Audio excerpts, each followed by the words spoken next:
Well, hello, my Peri post-menopausers. Welcome back, welcome back. As we continue to build this group, there is always topics that we will never be able to get away from. And today is that one. And over the course of the last few weeks, this one has popped up in so many different arenas. So for those of you who don't know, I also consult at a healthy aging facility, and many of my clients here are also about 60 to a little over 80 years old. And so in my private practice, which is a part of this community, I get a chance to mainly speak with women who are 40 to 60. And then in this area where I am today, I am meeting individuals and I coach individuals here who are 60 to 85. So as I share, topics with you all, as I share things that maybe you may be going through, or we talk through the things that you may be going through, I am pulling it from so many different perspectives, not just the book work or the education or, what the articles, what the latest research says, but from real life world experiences in someone who actually coaches individuals who are also much older. But remember, y'all, I actually have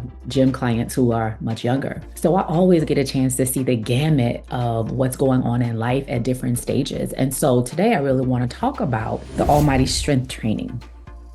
We know that it is important, but so often we can overlook why it's important. And you can think that maybe you don't actually have to do it, right? Depending on your age group, if you are closer to 60, it may not necessarily be something that you saw as a viable part of your exercise routine, or you may have not thought that you needed to do that. It just may not necessarily have been in your generation. Those of you who are younger 40s, you've heard about it a lot. Maybe you're someone who does it, but there are a lot of you here who may be watching who really, you don't strength train on a regular basis, or what you have been doing is a lot more HIIT style, which is more cardio-esque focus, and then with some strength training thrown in. But I want to talk about why it is important to have more strength training and why it's important to never lose sight of weight-bearing exercises, right? As estrogen declines, there goes also some of your muscle mass and also your bone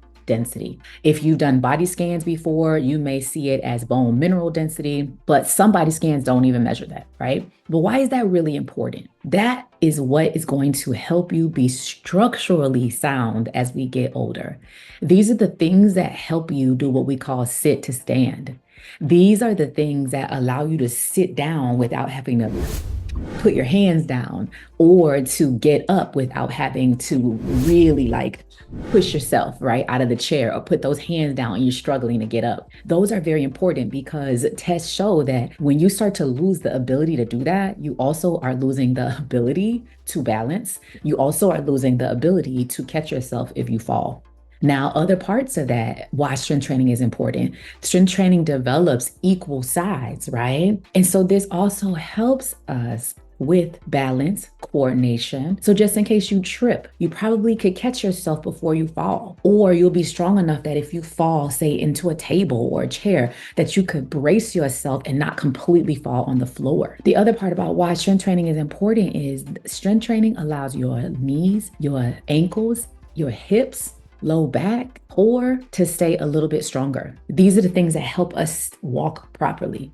Also, strength training helps you with better shoulders. So many people may have back trouble, but those of you out there who've ever had shoulder problems, every move you make is always some form of an issue. And we always want to be strong enough and joint work enough to be able to put our hands over our head. You will be surprised at the small things that take place when you do not strength train on a regular basis. And when you can no longer lift that hand over your head, it will impact the ability to brush your hair. It will impact the ability for you to wash your body. It impacts the ability for you to grab things from your house, right? In a closet. So when you think about strength training allows you to function better in everyday life. But more importantly, it helps you age better. It will help you manage some of those aches and pains. It will help you potentially not have any of them in the first place. But for everybody who's on this call, the most important part, or watching this video later, is that we're trying to avoid these things. We're trying to avoid osteopenia, osteoporosis, sarcopenia, And one of the biggest concerns as we get older is those three things. I will tell you again, as I sit right here in the healthy aging facility, this is the biggest concern for many of my female clients, no matter their scale weight. It has nothing to do with anything. It is 100% around, have they been active enough in strength training? And it's literally either yes or no. And when you do not strength train, you see other things start to show up. You see metabolic issues show up and creep up. And especially ladies at this point in life, when that estrogen is dropping, if you're new here, this is your first time that maybe you hear me say it. But if you're not new here and you've seen the other videos, you're going to hear me mention this a lot. As estrogen declines, there goes that protection.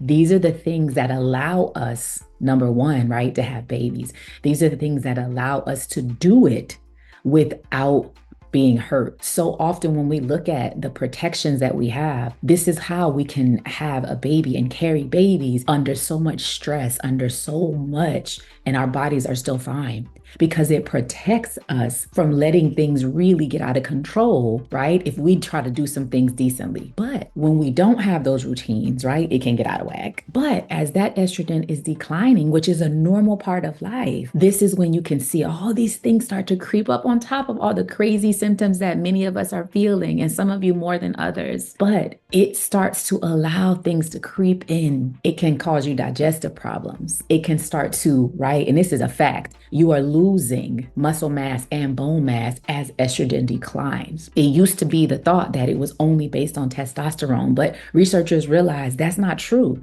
because if that was the case, we wouldn't have so many women with musculature and bone problems. It is estrogen related, which is why there's so many studies that are looking right now at how we will leave estrogen as a form of a pharmaceutical grade supplement for many women for the rest of their life. And maybe that's not the best term to use, supplement, but as a form of assistance, right? Hormone support for the rest of a woman's life. So in our age group, we will probably end up seeing that. I imagine when I'm 60, it will be commonplace for people to have estrogen support throughout the rest of their life. But in the meantime, right, we're not necessarily there just yet, but you all have the opportunity to do it. But how do you help yourself? Strength training. The more that you strength train, the less the impact of estrogen loss becomes.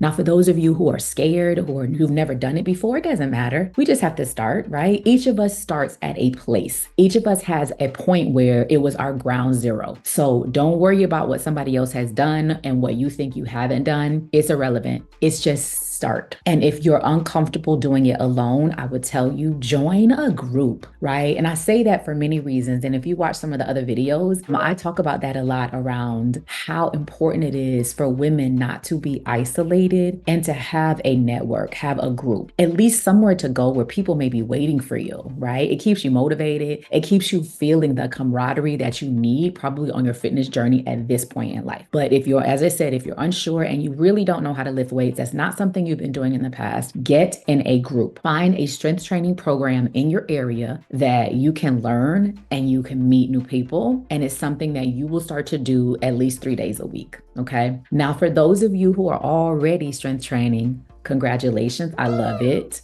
Let's make sure that we never stop, but you also have to make sure you get adequate recovery. So for those of you who are full on, maybe even 5 days a week, make sure we get adequate recovery in the process. But again, those of you who are new, find a group or either next, get a trainer. And sometimes we can say, oh, I don't want to pay for that. Listen, we get what we pay for. Sometimes you need that help. So go ahead and get the person, get that individual who can help you learn how to do certain moves, help you with that mind-body connection, help you understand how to strengthen your body and really get you in the routine if it has been missing.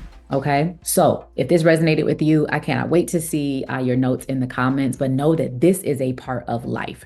And if you have not been doing this part, ladies, get on it. We cannot expect to age well. We cannot expect to manage so many of the symptoms that you all may be facing without it. It is a critical part of life, just like brushing our teeth, doing our hair. Think about it like that. So, cannot wait to see your comments, and I will see you next time.